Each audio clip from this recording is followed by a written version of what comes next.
Asante Mheshimiwa Spika. Mheshimiwa Naibu Spika, ili kutoa huduma ya internet hapa nchini kwa kutumia satellite, kampuni inahitaji kuwa na leseni ya kutoa huduma hiyo kutoka Mamlaka ya Mawasiliano Tanzania TCRA.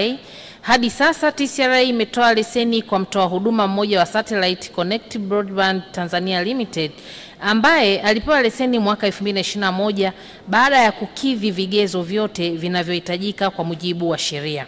Mheshimiwa Naibu Spika, maombi ya watoa huduma wote yamekuwa yanashughulikiwa kwa mujibu wa sheria na kanuni, na pindi yanapokidhi vigezo wanapewa leseni. Aidha, utaratibu mzima wa upatikanaji wa leseni, aina ya leseni pamoja na masharti ya leseni, vyote hivyo vinapatikana katika tovuti kwa maana website ya Mamlaka ya Mawasiliano Tanzania TCRA. Mheshimiwa Naibu Spika, TCRA inakaribisha na inaendelea kupokea maombi kutoka kwa kampuni mbalimbali zenye sifa ya kutoa huduma za satellite kwa mujibu wa sheria na kanuni zinazosimamia sekta ya mawasiliano hapa nchini. Mheshimiwa Sanga. Asante Mheshimiwa Naibu Spika. Pamoja na majibu mazuri ya serikali, nina maswali mawili ya nyongeza. Kwanza, Mheshimiwa Waziri, utakubaliana na mimi kwamba sio maeneo yote ya nchi hii network inashika. Naweza nikasafiri kutoka Dodoma hadi nafika Makete, kuna maeneo mengi network haishiki. Lakini hiyo ni pamoja na maeneo mengine ya nchi. Sasa ipi ni kauli ya serikali? Na moja kati ya maelekezo ya Rais ya tarehe 13 mwezi wa 5 mwaka 2023 ilikuwa si muhimu kuendelea kujenga minara kwenye nchi nzima. Sasa tuende kwenye satellite. Ipi kauli ya serikali kuwa na satellite yake kwenye swala la internet kwenye taifa letu la Tanzania? Mheshimiwa Naibu Spika, swali lingine. Internet inakuja na mambo mema na inakuja na mambo mabaya. Siku ya jana Mheshimiwa Sanga, subiri. Mheshimiwa Bunge, naomba utulivu. Waheshimiwa wabunge, tunaomba utulivu ndani ya bunge. Swali la pili, Mheshimiwa Naibu Spika, internet inakuja na mambo mema na mambo mabaya. Siku ya jana na siku ya leo tumeona peji rasmi za taasisi mbalimbali za serikali zimekuwa zikipata mtikisiko.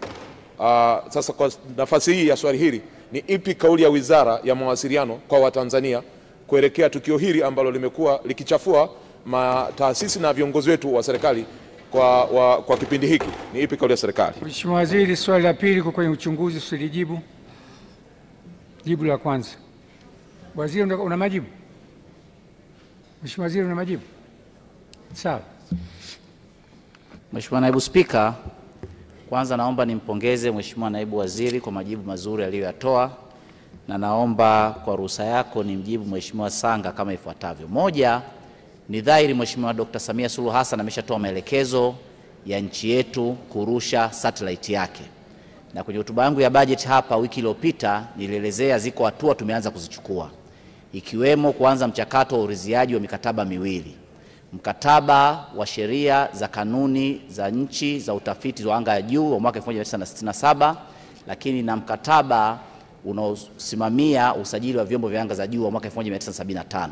Kwa hiyo maelekezo ya Mheshimiwa Rais yanatekelezwa, na niwahakikishie bunge lako kwamba nchi yetu itarusha satellite yake yenyewe kusaidia mawasiliano, ikiwemo mawasiliano ya internet. Lakini jambo la pili ni swala la usalama wa mitandao yetu na mifumo yake.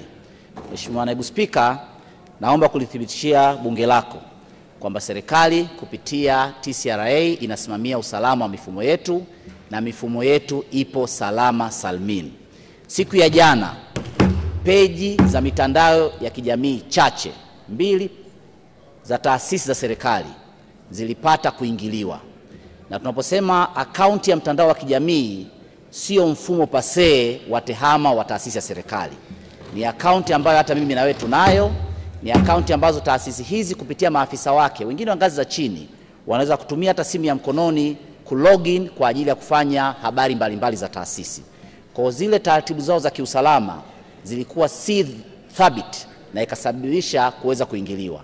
Mitandao hiyo ama akaunti hizo zimesharejeshwa, na wizara yangu na taasisi za serikali zinaendelea kufanya kazi kushirikiana na taasisi mbalimbali za serikali kuhakikisha akaunti za mitandao ya kijamii ziko salama, lakini mifumo yetu yote iko salama, na serikali itaendelea kusimamia jambo hili kwa kuhakikisha nchi yetu endelea kuwa salama. Mheshimiwa Naibu Spika, nakushukuru sana.